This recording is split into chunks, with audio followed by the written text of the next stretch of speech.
Итак, приветствую тебя на канале Твой Конфиг, меня зовут Евгений. Речь сегодня пойдет о видеокарте Gigabyte RTX 3070 Gaming OC.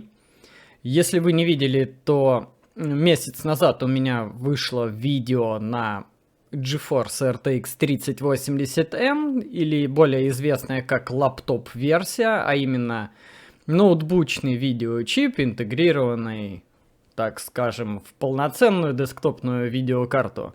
Если вам интересно, ссылочка будет в описании, рекомендую посмотреть, и вещица достаточно занятная. Сегодня же мы поговорим про Gigabyte GeForce RTX 3070, повторюсь, которая пришла на смене RTX 3080M, который я благополучно продал. Этот же Gigabyte RTX 3070 я купил у майнера. Естественно, она была не обслужена, но вся была на пломбах. Заменил термопрокладки, термопасту, так как температуры были достаточно высокие. И, собственно, к чему это все привело. Давайте же перейдем к тестовому стенду, чтобы посмотреть, на каком железе я все это дело буду тестировать, а потом перейдем к игрушкам и к окончательному выводу в конце этого видео. Приятного просмотра! Итак, как вы видите в магазине на 3 буквы, эта видеокарта сейчас стоит 49 799 рублей. Это вторая ревизия. В чем отличие от первой, я не знаю. Вероятнее всего, они что-то там доработали, скорее всего, система охлаждения. Что у нас покажет КПУ-Z? По поводу тестового стенда. i7 10700, это 8 ядер, 16 потоков. Материнская плата Gigabyte B460M DS Triage. Самая последняя версия BIOS F3. Оперативной памяти у меня стоит 4 планки по 8. Хочу добавить, что мы в команду сейчас по проекту ищем разработчика. Желательно начальный уровень, чтобы человеку нравилось, он хотел учиться, развиваться в этом направлении. Желательно знание JavaScript, а также языка программирования C#. В общем, если тебе интересно принять участие в нашем РП-проекте, пиши в комментариях к этому видео. Итак, сервер запустил, напомню, это Live RP проект, именно. В общем, строим, разбираемся. Как вы видите, вот впереди густая растительность. Сейчас локация прогрузится. Сервер сейчас включен как тестовый, достаточно слабый, исключительно чтобы проверять механики. Это не окончательная версия. Итак, следующая игра у нас Forza Horizon 5. Очень красивая игра, современная, новая, очень сбалансирована. Как вы видите, настройки графики все либо высоко, либо очень высоко. 3440 на 1440, 144 кадра. Вертикальная синхронизация отключена. Размытие движений быстро. Частота кадров отключена, стоит поле зрения. Трассировка лучей тоже на высоких. Такая штука, да? Класс. Ну, такой бы прокатиться. Как мы видим, i7 у нас нагружен на 60%. 90 кадров, при том, что веб-камера пишет Full HD при 30 кадрах. Видеокарта, температура 64 градуса, что очень хорошо, нагружена на 90 с лишним процентов. Одно удовольствие на такой тачке гонять по пустыням.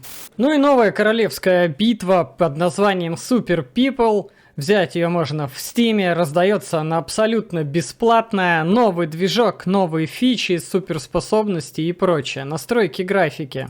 3440 безграничный экран. NVIDIA DLSS можно выключить, она и без DLSS замечательно работает. NVIDIA Reflex включен.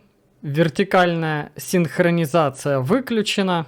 Без ограничений, тени, все высокое. Ну и тут, как всеми известная игра на 4 буквы PUBG, по сути, очень все схожее, но доработанная с точки зрения геймплея, более активная игра. Игра, в которой вы можете себя почувствовать лошарой полным. Если вы до этого думали, что вы в PUBG умеете играть, пришли сюда и думаете, сейчас вы тут всех нагнете, то, ну, я вам пожелаю удачи, потому что здесь очень важно все фишки, все суперспособности, что для чего отвечает, уметь ими пользоваться в той или иной ситуации. 70 кадров Включаем DLSS. И автоматом получаем соточку. При том, что графика, как многие там пишут, становится мыльной. Нет, при учете того, что у нас еще идет захват экрана. Причем пишет это на... Вот видите, капсула. Ее надо есть. Она дает суперспособность. Ну, какую-то. О, видите, быстрое действие. Монетки, всякие шоколадки есть. Ну и всякого рода вот такие штуки собираешь. И, короче, можно крафтить, улучшать свое оружие. Там броню и прочее. Очень много всяких фишек в этой игре. Ну покажи нам экшен, скажешь ты. Где экшен, Бират? Блин, тут надо вот эти все штуки собирать, короче. Чтобы можно было что-нибудь накрафтить. Видите, вот шлем, короче, теперь могу... Ну, теперь у меня шлем прокачался. Ну и тут тоже идет зона. Ну, 90 кадров есть, то есть играть вполне комфортно. Ничего не мешает. То, что вот вы сейчас видели небольшие фризы, это из-за того, что идет запись стрима с камеры на жесткий диск. А, так я телепортер, фиг ли мне бежать. Я сейчас телепортируюсь сразу на ту сторону, да и все. Ну или куда-нибудь в сторону зоны. Ну хотя бы сюда, не знаю. Жух! И я уже тут. Ну вот, короче, меня убили. Как-то так. Переходим к следующей игре. Ну, Dying Light 2. Про зомби, апокалипсис, все дела. Сейчас она прогрузится. Есть небольшие фризы. Видеокарта 65 градусов. Гляньте, как все красиво. Объектов, текстур очень много. Видеокарта сейчас потребляет 200 Вт. Как вы видите, справа параметры. О, Кусака опять. Ну, вообще, очень все красиво. 50-60 кадров. Ох! Эх, девчонка, не по тому пути ты пошла. Ну, конечно, когда еще идет запись с вебки Full HD, ну, такое себе, конечно, кадров маловато, но, тем не менее, в разрешении 3К на высоких настройках графики, я считаю, что очень даже, смотрите, пузырьки годно. Вон стена, туда надо добраться, полагаю. Ну, собственно, кому нравятся такие игры про всяких зомби, апокалипсис, welcome. Игрушка, думаю, вам понравится так же, как и первая часть. Я же про зомби, вот эти монструозные крики не особо люблю. Мне вот что-нибудь попроще, типа Super People. Давайте же перейдем к следующей игре. Ну и следующая игра у нас «Ночь в Готэме» или Gotham Knight от DC про супергероев. Начало игры с того, что Бэтмена убили, и вот его друзья, я так понимаю, будут расследование вести, кто же его мочканул. FPS и, ну и, короче, все на высоких. Красный колпак. Игрушка свежая, 2022 год.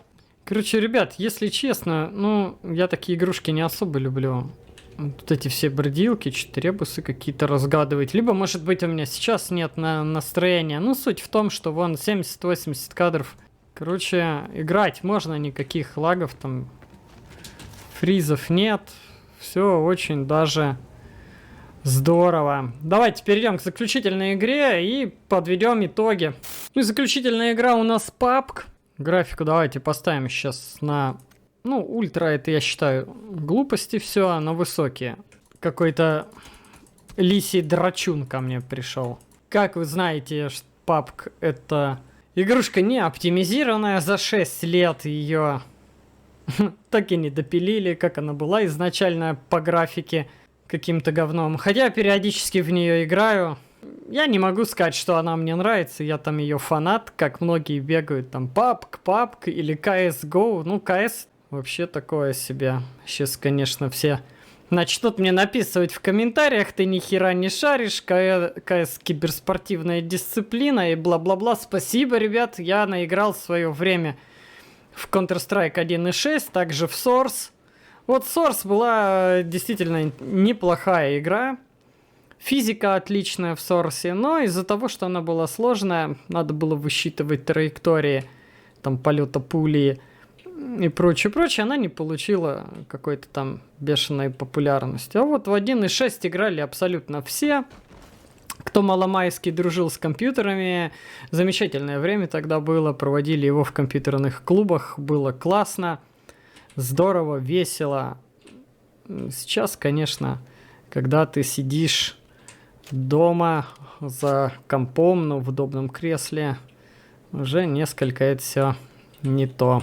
Делай, что хочешь, и скорость интернета уж позволяет играть, не ходя в компьютерные клубы. Причем очень много стало онлайн-проектов, поэтому... Ну вот, как вы видите, на высоких настройках графики в 3К выдает порядка там 70-80 кадров. Процессор нагружен всего там, ну, на 30-40%, ну, до 45 доходит. Видеокарта прогрелась до 72 градусов. Энергопотребление 250 ватт. Ну, о чем я, собственно, и говорю, что игрушка такое себе. Если у тебя слабенький комп, то и так-то графика говно, даже на высоких настройках графики, не говоря уже про низких, это вообще выколи глаз, аж вызывает рвотный рефлекс. Но, тем не менее, вот что это, вы видели? Ну, что это за лажа вообще? Короче, бежать куда-то там искать, где я не буду. Собственно, вы все видите. 1070 10 поколения с 32 гигами оперативной памяти замечательно справляются со всеми играми в 3К. Поэтому есть смысл брать эту карту. Протестировали мы с вами игры на RTX 3070 в паре с i7 10 поколения 10700. К сожалению, про него очень мало всяческих тестов и обзоров. Камень достаточно неплохой, нагрузить его на 100% у меня до сих пор еще не получилось. Если только в синтетических тестах, таких как там R23. От DLSS смысл есть, да, кадров становится на порядок больше.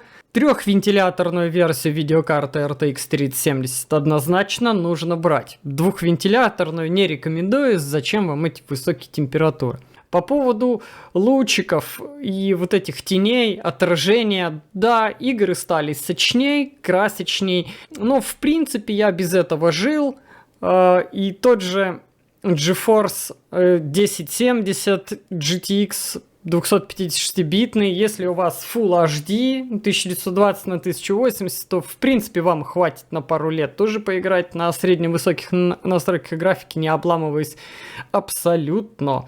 Конечно же, хочется всем RTX, хочется вот эти лучки, о которых очень многие слышали, но до сих пор вот их не ощущали в своем компьютере.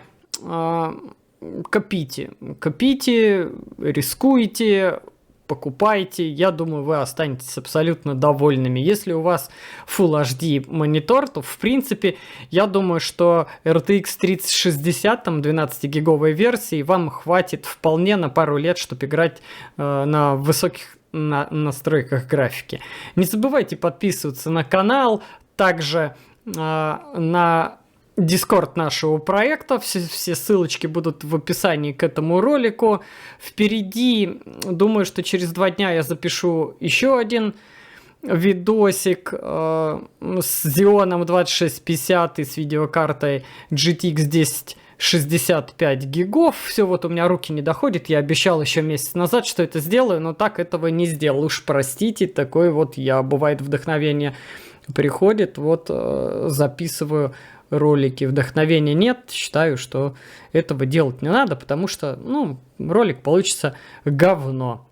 Так что, собственно, ставь лайк, если видос понравился, ставь дизлайк, не понравился, пиши комментарии, какие-то свои замечания, и я с удовольствием на них отвечу, либо на вопросы, естественно. С вами был канал Твой Конфиг, меня зовут Евгений, всем пока!